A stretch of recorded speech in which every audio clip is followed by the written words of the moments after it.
नमस्कार। कभी सोचा है कि हम भारतीय खाने के इतने शौकीन होकर भी सेहत को लेकर इतने परेशान क्यों रहते हैं? आज हम इसी की तह तक जाएंगे और अपनी थाली के पीछे छिपे सच को जानेंगे। ये सवाल तो शायद हम में से कई लोगों के मन में घूमता होगा, है ना? कि भाई खाते तो घर का ही बना खाना है, फिर भी ये वजन क्यों बढ़ता जा रहा है और ये जो हर वक्त थकान सी रहती है, इसका क्या करें? देखिए, हम सब मानते हैं कि घर का खाना तो मतलब सेहत का खजाना है। पर अगर इसके बावजूद ऐसा हो रहा है तो लगता है कि गड़बड़ कहीं और नहीं बल्कि हमारी अपनी थाली में ही छिपी है। तो चलिए आज इसी पहेली को मिलकर सुलझाते हैं। तो आज की हमारी बातचीत में हम इन जरूरी मुद्दों पर बात करेंगे। पहले समझेंगे कि दिक्कत क्या है और फिर देखेंगे कि उसे ठीक कैसे करना है। तो तैयार हो जाइए, शुरू करते हैं।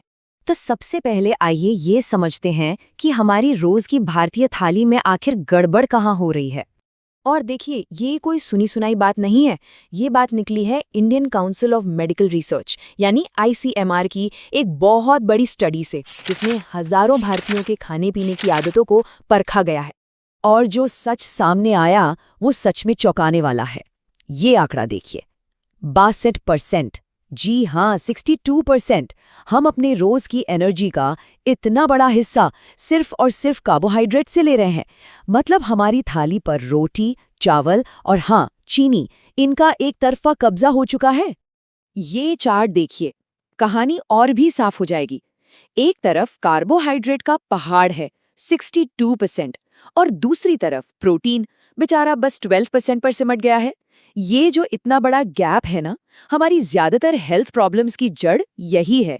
और जानते हैं, ये कार्बोहाइड्रेट से भरी डाइट हम भारतीयों के लिए और भी ज्यादा रिस्की क्यों है? क्योंकि साइंटिस्ट्स ने एक चीज पहचानी है जिसे कहते हैं एशियन इंडियन फिनोटाइप। आसान भाषा में हमारी जेनेटिक बनावट ही कुछ ऐसी है कि हमारे शरीर में, खासकर पेट के आसपास, चर्बी जल्दी जमा होती है और यही चीज आगे चलकर डायबिटीज और दिल की बीमारियों का खतरा बढ़ा देती है।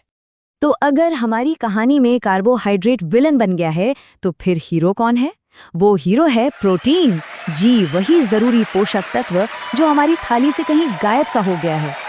और ये मत सोचिए कि प्रोटीन सिर्फ जिम जाने वालों के लिए है। अरे नहीं, ये हमारे शरीर की हर छोटी बड़ी टूट फूट की मरम्मत करता है, बीमारियों से लड़ने की ताकत देता है, हार्मोन्स को बैलेंस में रखता है और सबसे बड़ी बात, प्रोटीन खाने से पेट ज्यादा देर तक भरा भरा महसूस होता है, जिससे हम फालतू की चीजें खाने से बच जाते हैं।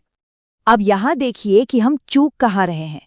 एक्सपर्ट्स कहते हैं कि हमारी टोटल कैलोरी का कम से कम 15% तो प्रोटीन से आना ही चाहिए, और हम ले कितना रहे हैं? औसतन सिर्फ 12%। आपको लगेगा कि ये तो बस 3% का फर्क है, पर यकीन मानिए, सेहत पर इस छोटे से फर्क का बहुत बड़ा असर पड़ता है।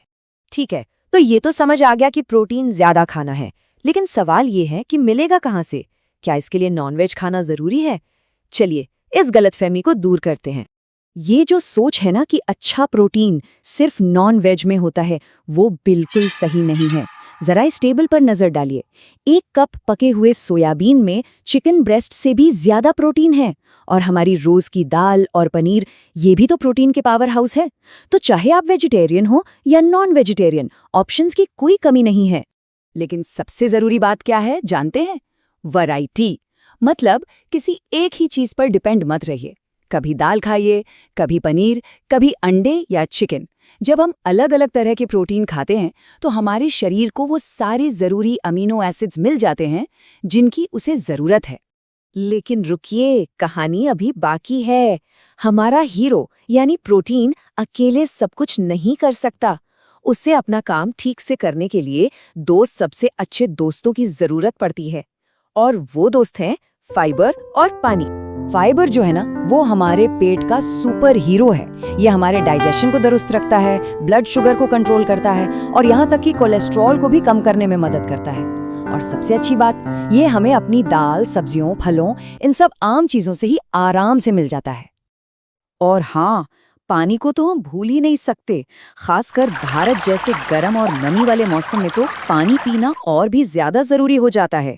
जब आप अपनी डाइट में प्रोटीन और फाइबर बढ़ाते हैं तो शरीर को उसे प्रोसेस करने के लिए ज्यादा पानी चाहिए होता है, तो पानी पीना बिल्कुल मत भूलिए। तो हमने प्रॉब्लम भी समझ ली और उसके सॉल्यूशन के हीरोज को भी पहचान लिया। अब आते हैं सबसे प्रैक्टिकल सवाल पर, अपनी रोज की थाली को बदला कैसे जाए। तो अब इसे ठीक कैसे करें? क्या कोई रॉकेट साइंस है? बिल्कुल नहीं, बस एक बहुत ही सिंपल सा नियम है, बैलेंस्ड प्लेट का नियम। करना क्या है, अपनी प्लेट को मन में सोचिए। आधा हिस्सा, जी हाँ, पूरी आधी प्लेट भर दीजिए सब्जियों से, ये हुआ आपका फाइबर। अब बचे हुए आधे हिस्से में से 1/4 में रखिए कोई भी अच्छा प्रोटीन, दाल, पनीर, अंडा, चिकन, जो भी पसंद हो। और वो जो आखिरी छोटा सा कोना बचा है ना, बस वो है रोटी या चावल के लिए। बस, है ना एकदम आसान और कमाल का तरीका। एक बात हमेशा याद रखिएगा, यहाँ मकसद कोई मुश्किल डाइटिंग करना या खाना पीना छोड़ना नहीं है। मकसद है अपनी थाली को रीबैलेंस करना। बस अपनी थाली के किरदारों को बदलना है। अब तक जो रोटी चावल हीरो थे, उन्हें साइड रोल दीजिए और प्रोटीन और फाइबर को कहानी का मेन हीरो बनाइए। तो अब सवाल यही है, आज जब आप खाने बैठेंगे तो आपकी थाली का हीरो कौन होगा? कार्बोहाइड्रेट्स या फिर प्रोटीन? इस बारे में सोचिएगा जरूर। Like, comment, and subscribe.